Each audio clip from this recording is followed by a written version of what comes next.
There is a harsh truth that will sting when you face it. Nobody cares about you as much as you think they do. In a world that never stops moving, no one truly bothers with who you are, where you are, or how you are struggling with your own thoughts. People might see you shine or witness you fall, and then forget it in the very next moment. We are living in an era where people desperately seek validation, wearing masks and performing a perfect play for an audience that isn't even watching. But Stoicism cuts through those illusions with a cold reality. This world does not owe you an applause, and no one is obligated to understand or carry the weight of your life. It sounds cruel, but therein lies the ultimate liberation. Because the illusion that someone will notice, validate, or save you is the silent chain that binds you every day. When you let go of the need for the crowd's approval, you don't lose your value, you reclaim your control. When the performance ends, that is when life truly begins, a silent creation of the self. Welcome to Stoic Journey, where we don't chase comforting words but face the truth to become stronger. If you are tired of living for the gaze of others, perhaps it's time to stop and turn inward. A subscription, a like, or a comment isn't just support, it is a commitment that you are ready to master yourself. Inner peace never comes from controlling the external world. It comes from mastering the world within. But how do you silence the noise? How do you escape the audience illusion that silently manipulates you every day? There is an invisible line between living like a shadow and living as a truly free person. And the truth behind that line will change how you see yourself forever. Part 1. Liberation from a harsh truth. We often imprison ourselves in an invisible trap. The belief that every eye out there is watching our every move. But the truth is, nobody cares about you as much as you care about agonizing over yourself. You might spend hours polishing a perfect facade, weighing every word on social media just for a few soulless likes, or staying awake all night because of someone's indifferent glance. Yet your old friends, colleagues, and even those closest to you are bowing under the weight of their own fears, regrets, and private battles. The crowd only passes you by for a few brief seconds before sinking back into their own chaos. To trade your self-esteem for that fleeting attention is a silent drain on your inner compass. At a deeper level, the craving for the crowd's understanding and the illusion that someone will come to save you is a poison that feeds resentment, making us dependent and weak. This world does not owe you a standing ovation.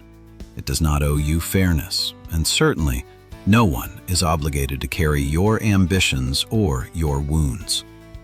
It sounds cold, but that very truth opens a door to liberation. When you realize the grandstand was never as crowded as you imagined, the play no longer has a reason to continue. And from that moment, the work of true self-creation begins.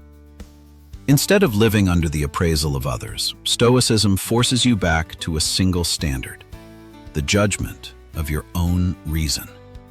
If you want to cut the strings of manipulation, start with a daily exercise of stillness. Before a choice, a habit, or a new endeavor, ask yourself one question.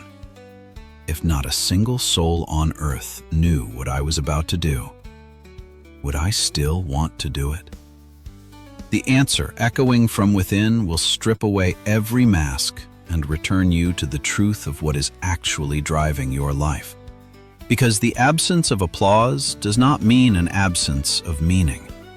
Sometimes it is in the place where no one sees that character begins to take root. But once the flickering stage lights have dimmed, another question emerges. How do you protect the kingdom of your mind against the undercurrents of an age where countless forces hunt for your attention every day? Part 2. Breaking the audience illusion and the entitlement mentality. There is a cruel trap silently eroding your authenticity.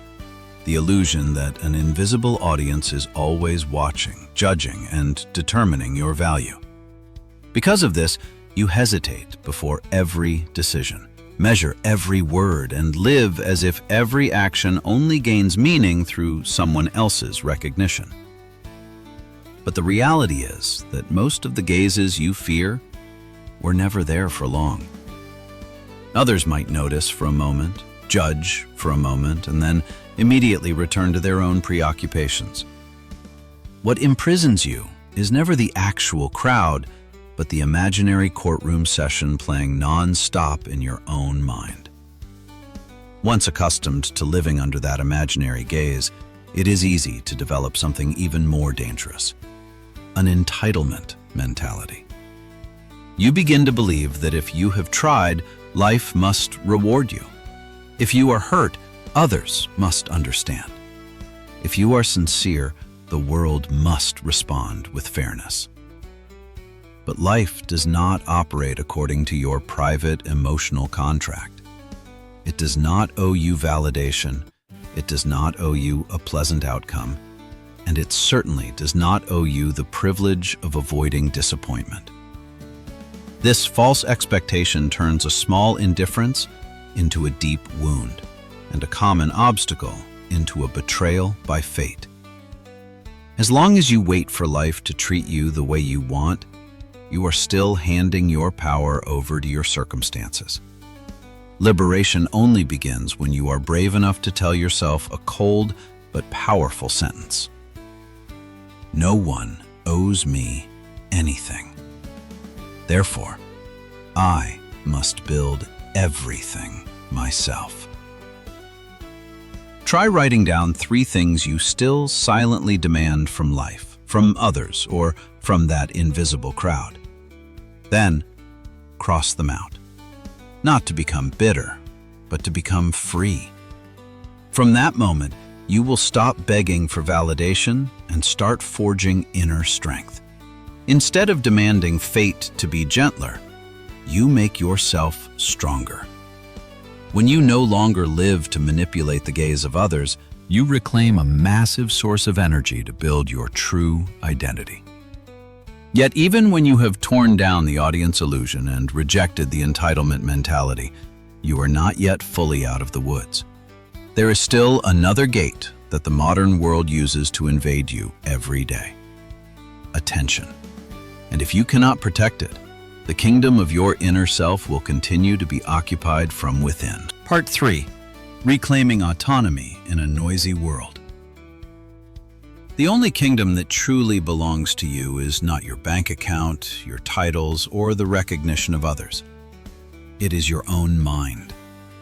Since ancient times, Stoic philosophers have viewed this as the final frontier of freedom, the place that determines the true quality and strength of a human being.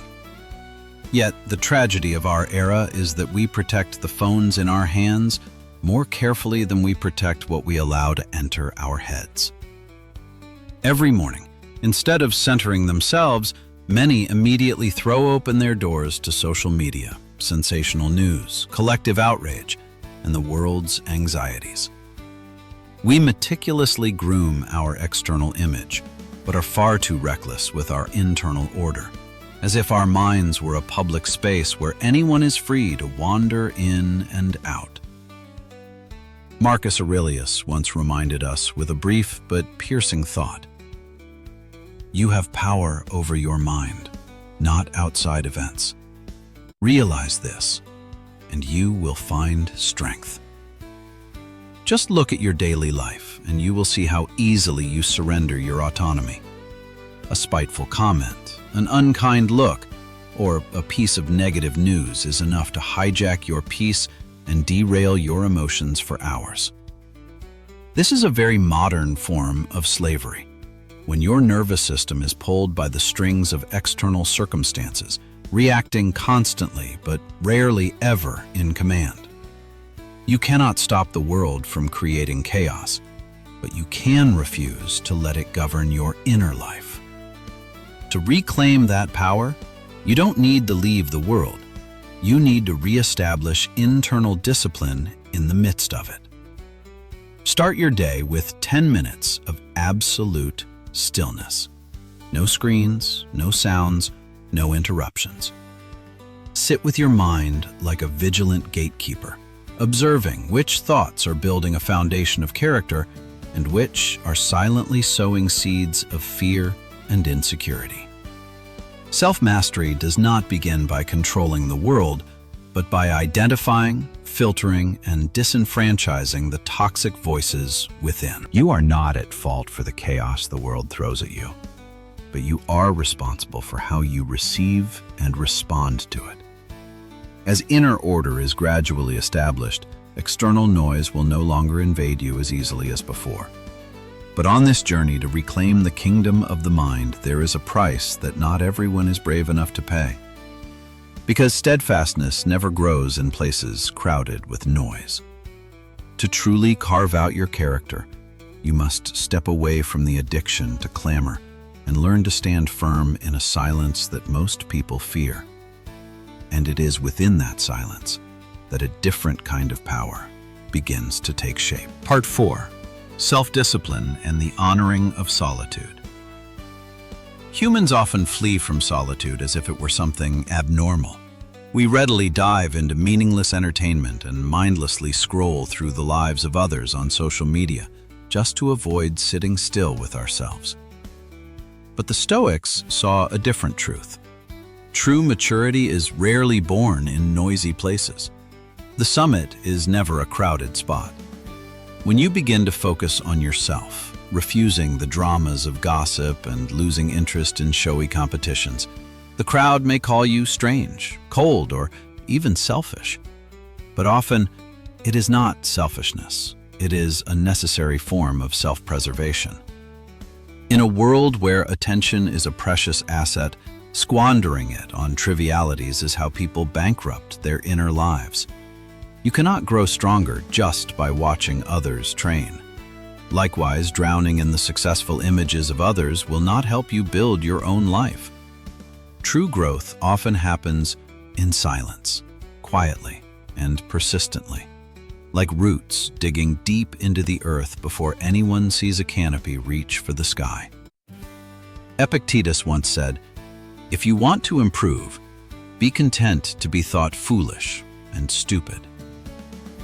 When you live with discipline, your focus may be misunderstood as distance. Your calmness may be seen as arrogance. But it doesn't matter. Discipline is not found in extraordinary moments meant for praise. Discipline is found in keeping promises to yourself on the most tedious days, when no one is watching and no one acknowledges you. To carve out that character, you must create an inviolable zone of stillness for yourself.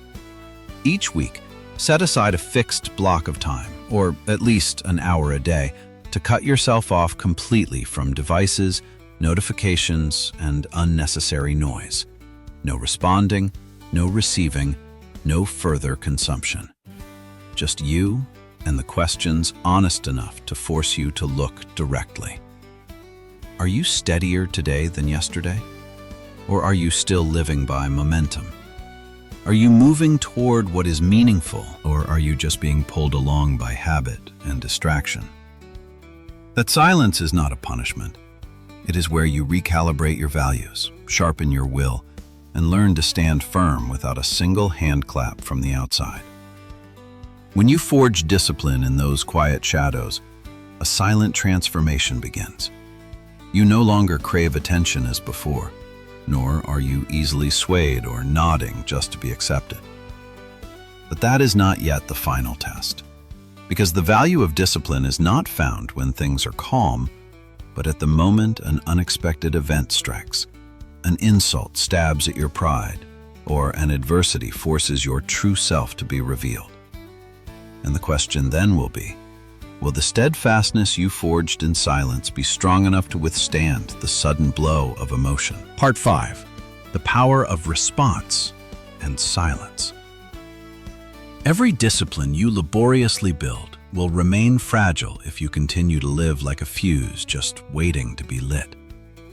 The tragedy of our era is that too many people live exactly this way. A single ignored message, a cold glance at the office, or a sarcastic comment online is enough to destabilize their minds for the entire day. Emotions are dragged away, peace is stolen, and humans become prisoners of their own internal impulses. In those moments, they think they are reacting in self-defense, but in reality, they are surrendering all their power to external circumstances. A Stoic practitioner does not live by reaction, but by response. The difference between the two lies in a tiny pause between what happens and what you choose to do next. It is within that pause that your freedom is preserved. When someone insults you, instinct will urge you to strike back immediately to protect a bruised ego. But if you rush into that battle, you are letting someone else's chaos define who you are. Responding is not weakness. Responding is the strength of someone sober enough to refuse to let impulsivity take the wheel. Therefore, in many moments, your most powerful weapon is not words, but silence. Not the silence of avoidance or helplessness, but the intentional silence of someone who knows what is worth entering and what is not. In a world where everyone wants to speak instantly, react instantly, and prove themselves instantly, timely silence is a rare form of power. It prevents you from saying things you'll regret minutes later. It preserves your dignity in situations unworthy of your energy. And above all, it reminds you, you do not owe the world an explanation for your internal choices. To forge this strength, the next time anger, panic, or offense rises within you, force yourself to step back for a beat. Breathe. Count slowly to 10. Do not rush to be a combatant. Be an observer. Then ask, which response here protects my dignity the most? Not what gratifies the ego, but what keeps you aligned with the person you want to become. Make this a daily discipline by carving out periods of absolute silence. No responding, no scrolling, no letting yourself be swept away. Simply to see your thoughts clearly before they turn into words and actions. Each time you choose restraint over an outburst, you are silently forging a steadier version of yourself. But even silence, self-control, and the refusal to prove yourself are not yet the end of this journey. For when the noise truly settles and you no longer live for validation, a deeper form of power begins to emerge. It is no longer a defense. It is a transformation. Part 6. The power of invisible repetition. Transformation in silence rarely arrives as a miracle. It doesn't explode in a brilliant flash, nor does it appear as the instant life change the world constantly markets. Because we are so obsessed with shortcuts, we forget a much quieter force: the power of repetition. You can sit and wait for inspiration for years, but those who truly grow never place their lives in the hands of inspiration. The Stoics understood this well. Discipline is not born from thinking about it. It takes shape only when you do a meaningful thing over and over, until that action is no longer a temporary effort, but a part of who you are. Steadfastness is not glamorous. It is tedious, dry, and almost never attracts the attention of the crowd. It is the rhythm of one who quietly wakes up early and finishes their work, whether it is a beautiful day or one filled with exhaustion. They do not hand the controls over to their moods, nor do they let impulses dictate their direction. The reason is simple. They have chosen loyalty to core values over loyalty to fleeting emotions. True strength does not lie in a few perfect days, but in the ability to keep doing the right thing on the most ordinary days, when no results have yet appeared to encourage you. It is precisely this ability to endure monotony that builds the strongest foundation for character. People often think they need a new method, a new spark, or new motivation. But what they truly lack more often than not, is consistency with the basics.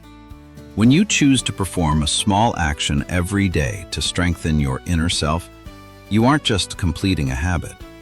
You are silently reshaping yourself. Marcus Aurelius did not write his meditations to be praised. He wrote to self-correct his mind, bit by bit, in silence. And that is how identity is created. Not from grand proclamations, but from what you repeat long enough. What you repeat creates who you are, and who you are decides where your life goes. So, starting now, choose a single action that can fortify your inner strength, and do it every day without negotiating with laziness. Do not let emotions drive. Let character lead. Over time, you will realize that what truly changed you wasn't the action itself, but the discipline accumulated behind it.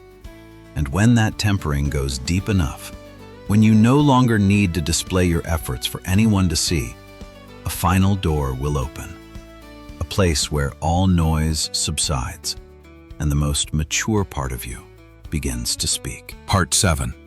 Becoming the true version. When you have passed through enough days of silent repetition, when discipline has struck roots so deep that you no longer feel the need to perform your efforts for anyone, you reach a different level of maturity, becoming the true version of yourself. That transformation is never loud. It doesn't come with lights, cheers, or applause. It happens in silence. And because of that, it is real. A great tree does not need to speak about its roots. It simply clings deep into the earth and stands firm when the storms arrive. Humans are the same. While many are busy talking about grand ambitions and plans they've never started, the person of Stoic character chooses to quietly forge themselves. Marcus Aurelius once wrote a sentence brief enough to pierce through any excuse. Waste no more time arguing what a good man should be. Be one. That is the boundary between those who only talk about identity and those who actually build it. The journey of maturity never lies in the declaration, but in what you do when no one is watching. Your value does not increase just because someone notices you. It only truly grows when you look directly at the gap between who you are and who you want to become, and have the courage to narrow that gap every day. Perhaps no one will clap for your quiet victories. No one will hand you a medal for the temptations you refused or the times you maintained composure when you could have exploded. But by this point, that no longer matters, because you know what you've overcome, how you've tempered yourself, and what you've held on to in your darkest hours. So, instead of closing a day by counting meaningless interactions, end it with a simple but uncompromising question. Who did I become today? Don't ask how many people saw you. Don't ask who you impressed. Ask if you were steadier, more sober, and more authentic than you were yesterday. Because after all, what defines your life is not what others think of you, but the person you are persistently becoming every day. And here, the truth that once stung, that nobody truly cares about you as much as you think, becomes a source of power. Because no one lives for you, you are forced to stand up yourself. Because no one is obligated to save you, you learn to forge yourself. And because the world does not owe you recognition, you are finally free to live according to what you know is right. Don't wait for a hand to pull you out of the darkness. Don't wait for the crowd to validate your worth. Build yourself quietly, day by day. The world might not see it, but you see it. And that is enough to begin a real life. The truth that most people spend their entire lives evading is, in fact, the very gateway to freedom. Nobody truly cares about you as much as you think. It may sound cold, but it is not a curse. It is a grace. Because when there is no one left to wait for, you no longer have an excuse to blame, to lean on others, or to continue living under the gaze of the crowd. When the grandstand no longer matters, the mask no longer has a reason to exist. From that moment, you are forced to face your true self, taking full responsibility to build, protect, and master the only kingdom that belongs to you, your mind. Those with a Stoic spirit never live to beg for the world's attention. What they forge day after day is discipline, focus, and an unshakable character. It is time for you to stop waiting for a miracle, to stop hoping someone will appear to save you from the chaos. Do not ask the crowd for a glance of validation. Do not hand your worth over to the world's superficial reactions. Build your inner self quietly, day by day, with composure, fortitude, and persistence. Others may not see it. The world may pass you by. But that no longer matters, because you are the one who knows what you've overcome, what you've refused, and who you have become after everything. As night falls and the noise outside subsides, grant yourself one final moment of stillness. Do not count what the world has given you. Do not agonize over indifferent glances. Simply ask yourself one question. Who did I become today? Am I steadier, more sober, and more authentic than yesterday? That is the true measure of maturity. It's not about how many people saw you. It's about whether you are moving closer to the person you intended to be. If these words resonated with you, if you truly want to escape the manipulation of the crowd and forge your own character, subscribe to the channel, hit the like button, and share your thoughts in the comments. This is more than just joining Stoic Journey. It is a commitment you make to yourself, a refusal to live as a puppet of the noise, and a beginning to live as a master of your inner world. That journey is not easy, and it has no finish line. But if you continue to walk with a clear mind and a steady heart, then with each passing day, you will no longer merely exist. You will truly become.